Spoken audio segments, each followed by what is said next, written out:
एक खबर आ रही है कि केरल के एक मेडिकल कॉलेज में नोटिफिकेशन इशू किया गया है, आदेश दिया गया है कि कॉलेज के प्रत्येक जो महत्वपूर्ण फंक्शन है उसके पहले कुरान पढ़ाई जाएगी। इसका मतलब मेडिकल कॉलेज में कुरान को प्रमोट किया जाएगा, इस्लाम को प्रमोट किया जाएगा। सवाल ये है कि क्या भारत का संविधान इसकी इजाज़त देता है? क्या भारत का कानून इसकी इजाज़त देता है? आखिर ये चल कैसे रहा है? ये चल इसलिए रहा है क्योंकि भारत में माइनॉरिटी मेजॉरिटी का कॉन्सेप्ट चल रहा है।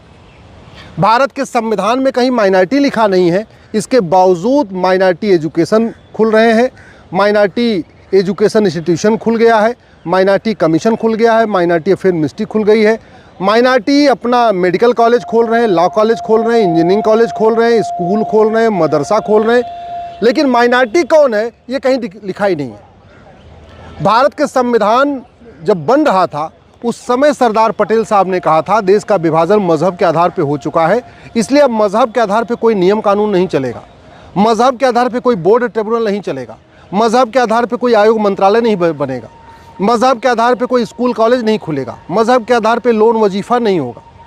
और 2005 में भी माननीय सुप्रीम कोर्ट ने बाल पाटिल केस में 3 जजों की बेंच ने कहा था कि मजहब के आधार पे जो अल्पसंख्यक बहुसंख्यक चल रहा है ये भारत की एकता अखंडता के लिए खतरा है।